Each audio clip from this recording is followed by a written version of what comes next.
Today we are talking about one of the biggest surprise heroes I have seen in a long time, and that is Bishop. I was not sure how much I was going to enjoy him, and spoiler alert, it's a lot. Now this is going to be primarily a solo review, but we will have some multiplayer thoughts at the end of the video. And let's just dive in and talk about his alter ego. So Lucas Bishop has some great survivability with 12 HP and 4 recovery. This recovery is nice, however, we're hoping that we don't have to utilize this as much because we have some healing in the rest of our kit, and so if we're going to be able to use that, maybe we don't have to use the recovery a lot, but it is nice to have because we're going to be taking some hits with Bishop. Well, more on that in a little bit. His temporarily displaced response is after you change to alter ego. You can add a temporal card from your discard pile to your hand.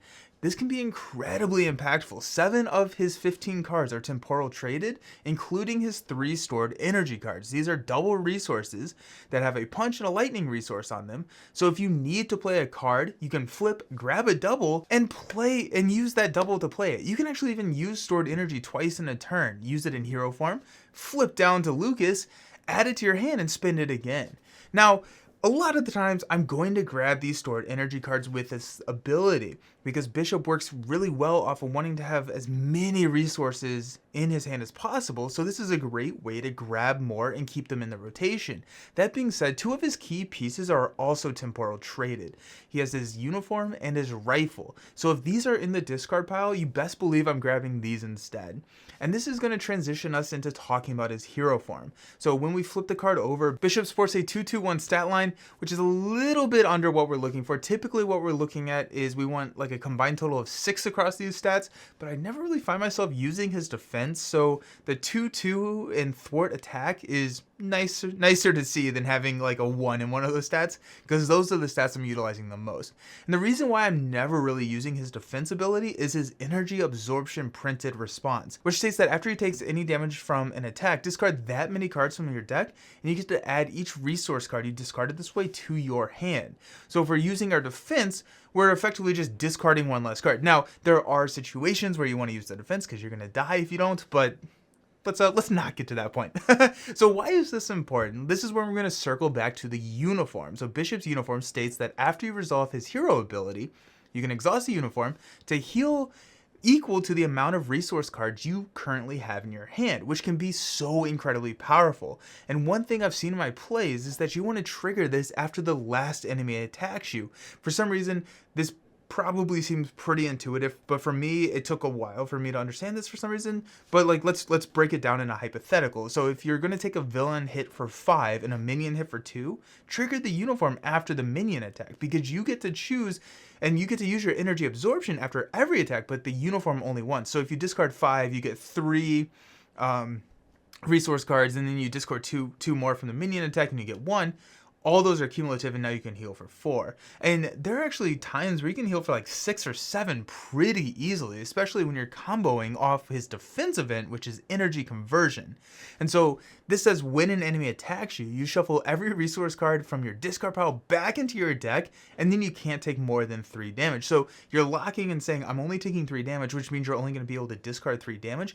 But here's the thing. If you use this on a villain attack, you're only taking the 3 damage, but all those resources are now back in your deck, ready to be drawn from all the subsequent minion attacks, meaning that your uniform can heal after the last activation and be very, very impactful. Plus you have all of those resources and you're ready to go.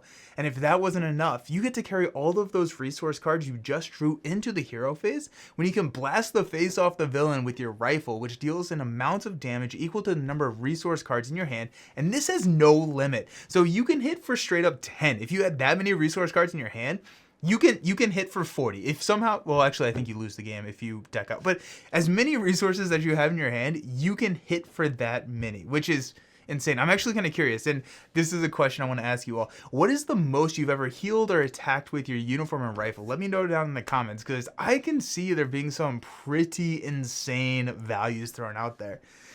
Yeah, it's crazy. But when I first saw Bishop, I was a little nervous where all the resources would go, and realized that we're probably going to want to like include some resource sinks to get the most use out of flooding the deck with resource cards, which are typically dead in your hand unless you have something to spin them on. And outside of cards, you can spend resources on things that we call sinks, which are just cards that you can spend resources on outside of playing that card from your hand. We'll talk a little bit more about this in the basic session, but like think about Machine Man, where you can spend resources to power up the allies' activations. That is a resource sink. And luckily, Bishop actually comes with some sinks in his kit. He actually has 2 copies of Supercharged, which is a 0-cost upgrade. It allows you to spend a resource card to add counters equal to the number of resources printed on that card to Supercharged. And now this does have to be a resource card. You cannot discard your uniform. I don't think you'd want to, but it has to be a resource traded card in order for you to sink it into this. But you get to build up these counters, and then when Bishop attacks, you can discard Supercharge to increase his attack by 2 for every counter on this card up to 6. So now all of those dead cards in our hand, we can turn into pretty efficient damage. 1 resource for 2 damage is typically what we want to see, and so now we can just dump all of our unused resource cards back into Supercharged and power up our basic activation either this term, or you can save it for a rainy day down the road, and we're getting perfect and effective efficiency that we want. 1 resource for 2 damage, that's what we're looking for. He actually has 2 more resource sinks in his kit in the form of his 2 signature allies. Yeah, he's got 2 of them. So Randall and Malcolm are both temporal traded. So you can grab these when you flip to Alter Ego if you want. And they're both pretty similar. So Malcolm costs 3 and has a 1, 2, 3 stat line, where Randall just swaps the attack and thwart values. So he's a 2, 1, 3 stat line. They both have an action, this is where that sync comes in, where you can discard a resource card to ready them. Then if that resource card has a specific printed resource, Punch for Malcolm and Energy for Randall, they get to heal a damage. So you basically get a free activation out of them. This is super nice to keep around on the table for longer. And Bishop did come with the Sidekick card, so spoiler alert, these allies are pretty great Voltron targets. Anybody that has a built-in ready, it's going to be kind of nice to ready and heal them and get more activations out of them. Bishop's utilization of resource cards does not stop here. The last 2 cards in his kit that we're going to talk about are events that get an extra kicker if you use a resource card to pay for them. So let's look at Concussive Blast. This is his attack event. It costs 3 and deals 6 damage, and this is not super great efficiency. We would like to see around 8 for this cost. Think like Swinging Web Kick from Spider-Man. But if you use a resource card to play this, you get to ready Bishop. This means that this card can be looked at as a 3 for 8 damage if you use his basic to attack when he has that 2 attack, or a 3 for 6 damage and 2 threat removal if you thwart. That does not even take into consideration if we have increased our stats with like a combat training, heroic intuition, where we're getting even more efficiency out of that ready. And so this is more in line with the efficiency, but it also includes flexibility, making this a pretty great card if you can get that kicker. The last card, Command Authority, is his Thwart event card, which removes 3 threat from a scheme for 2 cost. Again, a bit lower on the efficiency curve than what we want, unless we use a resource card to pay for it, and then we get to draw a card.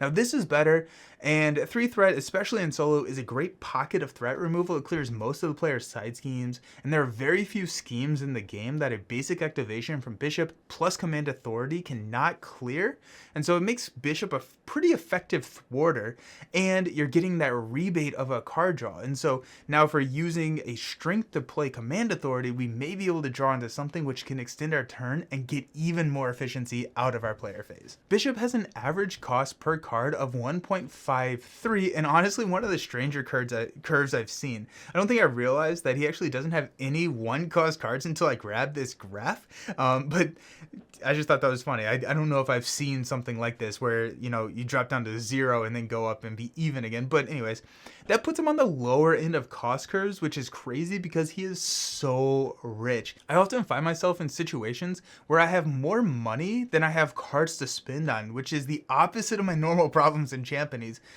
where I usually don't have enough money to play everything that I want. Bishop, I'm trying to find outlets for a lot of my money. Basically, the low cost curve plus the richness that Bishop has means that we can throw in either high cost cards and sinks. Bishop can go on a shopping spree. He has money to throw around. let's talk about some of the basic cards that Bishop wants to run. Now, normally I don't say add like Energy, Strength, and Genius to all of these decks. Most of the decks that you build in this game probably should have Energy, Strength, and Genius, but I did want to say, even though he comes with 3 doubles in his kit with his stored energy, I still run all of these doubles just because he's all about resource cards. So if I can get more in there, I probably will. So I just wanted to say I'm running the doubles in Bishop, and we are kind of throwing the rule of thumb of 7 resources out the window for Bishop with most of his builds. Another gray card that we'll talk about is Power in All of Us. It's pretty much in every single one of my deck because X-Men have so many great basic cards, which Power in All of Us doubles to pay. So not only is this a wild to help with like attachment removal and card kickers, it can actually pay for all of our fancy basic X-Men stuff as well. And I do want to say that there are a lot of heroes that run resource generators like Helicarrier or X-Jet, but I find that Bishop rarely needs them because he's so flush with cash due to his build. So I really only add resource sinks into the deck over the generators. The exception here would be like an Avenger Mansion or Card Draw, because Card Draw gives me something that I can spend money on, and so it's both a resource and not necessarily a sink, but it can give me something that I can play. Some of the other sinks that I'm running with him, I'm pretty much always going to be running Lockjaw. Good old boy Lockjaw, he can be played from our discard pile. So if we have a handful of resources, we're going to be able to spend 4 resources to pull Lockjaw onto the table and play him from our discard pile. And then the fun synergy here is with his energy absorption ability. We're discarding a ton of cards, so there's a good chance Lockjaw is going to be in our discard pile. Another one is Machine Man, which we mentioned earlier. We can spend resources to pump his basic activation up, so it gives us an outlet for some of those extra resources. White Fox is not a sink, but she is going in a lot of my decks because of energy absorption. Discarding cards, and whenever White Fox is discarded from the top of your deck, you can put her into play. It gets you basically a free ally. Not really, and one thing that I normally run alongside White Fox is Digging Deep, and I'm not really running Digging Deep in Bishop as much as I thought I would be, because his energy absorption ability already draws the resource cards, and so the response of when you discard Digging Deep, you get to add it to your hand. You're already doing that. So unless I have put more cards into my deck that really lean into the strategy of discarding cards, Digging Deep typically does not make the cut. One of the cards that I will pair with Digging Deep, and it's not the only one, is Sharpshooter. It can pair with his rifle because his rifle is ranged, and so discard the top card of your deck and you get additional damage equal to the number of resources. So we have 6 doubles in his deck, right? Stored energy, Energy, Strength, Genius. Sharpshooter has a pretty high likelihood of hitting one of those doubles. But if I'm running it in like a deck where I'm also discarding No Quarter or a Gold Balls deck or something like that, I would probably throw Sharpshooter in there because at that point I'm probably trying to hit those Digging Deeps. I will say Sharpshooter does not make it into all of my decks. I've run it in a couple of them, but I have rarely needed the extra damage with Bishop. He has some nice pockets of damage, and so Sharpshooter is not really my favorite card to run unless I'm already kind of leaning into that discard card strategy. And even though Bishop does have a decent bit of health and has healing in his kit, increasing that health is still nice. So we're looking at Endurance. Symbiote Suit is great, especially because you get multiple activations via Concussive Blast. So upping that stat line, we're getting just more efficiency out of Concussive Blast. And then finally, Frontline Specialist from Specialized Training. Oh, I love this card. So this is the one that gives you plus 4 hit points. Whenever you take a damage from an enemy attack, you can exhaust it to draw a card.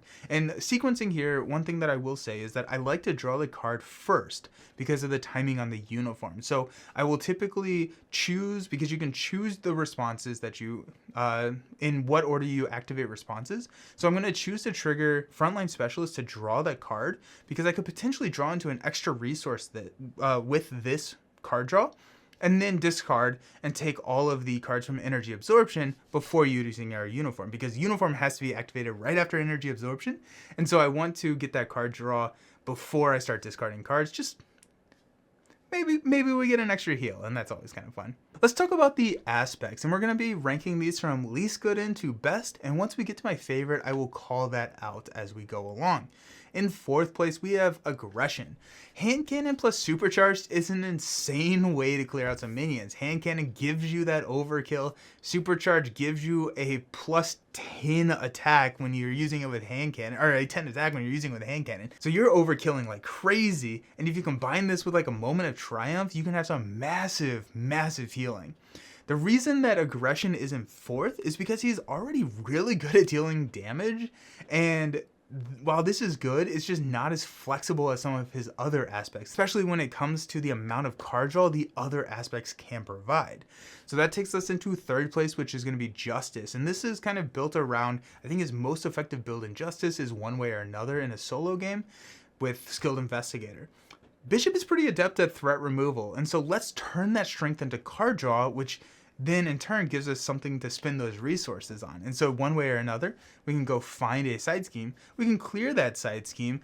One way or another gives us 3 cards. Skilled Investigator gives us another card. And then we probably have a dumb amount of resources that we have pulled over from the villain phase. So now we have a lot more cards that we can spend, or a lot more resources that we can spend on those card draw. And so that's really fun. Justice also allows us to flip to Alter Ego to get our temporal cards really easily, because a lot of the times I'm going to be discarding that uniform via like the energy absorption if I haven't mulliganed into it or haven't been able to play it early. So we can flip down, grab the uniform, play it, and that's really nice. Once you get the uniform out, you are golden. And Justice has some seriously fun builds, but we're going to go into the second best, which is Protection, and it is actually not my favorite way to play him. Got you all there. But we have Protection, and the card draw here is Taunt. We want to draw cards, and this lets us take damage, draws us cards, discards cards, gets resources from those discarded cards. Honestly, the worst thing about this strategy is that you're going to have so many options to play with. Like, you are going to have some crazy amounts of card draw, and Taunt with Bishop feel like they were made together. And if you're taking more hits, you may need a little bit more healing because you're only able to activate that uniform one time. It is an exhaustible ability, but guess what? Protection is great at healing. So cards like What Doesn't Kill Me will stand you up and heal you. You can keep Bishop happy, healthy, and ready. Protection is a blast to play, but it is not as fun and not as strong as his top aspect, and that is Leadership. You have so many good builds in Leadership. Make the Call is, probably the best resource sink in the game. I don't know if I consider that a resource sink, but you're able to play an ally from your discard pile, and that right there means that if you have an ally and the resources, you can play the ally, or if you have a Make the Call and the resources, you can play an ally from your discard pile. Very, very strong. But you can go Strength in Numbers. You can go Voltron. You can go a Strength in Numbers Voltron build. Since Bishop wants to be attacked, you want to take the attacks with Bishop, you can use your ally slots for something other than chump blocking, opening up some really interesting strategies. Also, Band Together can get pretty nasty when you have like an ally flood on the table. So you're running like Band Together, Effective Leadership. You can get some really high impact allies, and he won't have to chump block because he's going to be wanting to take those hits to trigger energy absorption. He's literally going to have so much cash, you're going to have to weigh it on a bathroom scale. Yes, I am in the middle of Breaking Bad. It's pretty crazy. Anyways, let's talk about the community. So the community and I actually lined up pretty well here. Justice and Protection tied for 2nd and 3rd place. But other than that, we were right in line with each other. So that's kind of fun and not as frequent of an event as I would think it would be, but it's awesome that we lined up. They also voted him as A tier, and I'm going to agree with them here. I struggled a little bit figuring out exactly where he should land, but I have settled on him being right in front of Psylocke in the A tier. Bishop surprised me. When I first saw the Two Heroes previewed, I knew Magic was going to be my jam, and I was not sure how Bishop would compare. And while I do still enjoy Magic more, Bishop was a tier above what I thought he would be, both in fun and in power. Farming multiple attacks to stack a huge amount of resource cards in your hand to heal and then deal massive amounts of damage is so satisfying. It's a little bit Star-Lord-esque, where it's like, how much damage can I take? Can I take the attack? Yeah, I'll be fine. What's the worst that could happen? And that is a really fun playstyle, and one that I've come around and started to enjoy that a little bit more. Being able to not worry too much about your health once you get that uniform out opens up so many interesting plays you can make with allies, keeping them around, bumping them up, and then just soaking that attack because you want to take the attack. Getting that uniform is crucial, so I'm mulliganing hard for it. Either it or a superpower training to start the game. The other saving grace here is that if you discard this through any means, probably your energy absorption, you can flip back to Alter Ego and grab it because it is temporal traded to put it onto the table. You want this on the table as fast as possible because the bishop game changes drastically from pre-uniform to post-uniform. Once you have the uniform on the table, you're golden. Talking about multiplayer, I think he's a little bit stronger in multiplayer than he is in solo because you can protect the entire table, and the more hits you take, the more opportunities there are to grab resources with his ability, which means that you can heal. So if you're able to take damage and draw resource cards, then maybe that damage is not as bad as someone else taking it, but also you have your rifle, which you can turn around and just snipe a big minion or throw damage at the villain.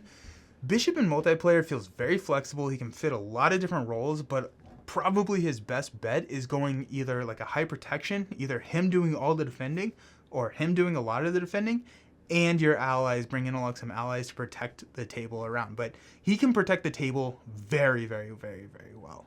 So what are your thoughts on Bishop? Was he as big of a surprise for you as he was for me? Let me know down in the comments. Thanks for hanging out, and I hope you all have a great week and get pumped for Iceman coming very soon. I will be doing unboxings and playthroughs and hype stuff for Iceman. I am so pumped for Iceman. So make sure you follow so you don't miss any of those future hero reviews, and we will see you all very soon. Peace.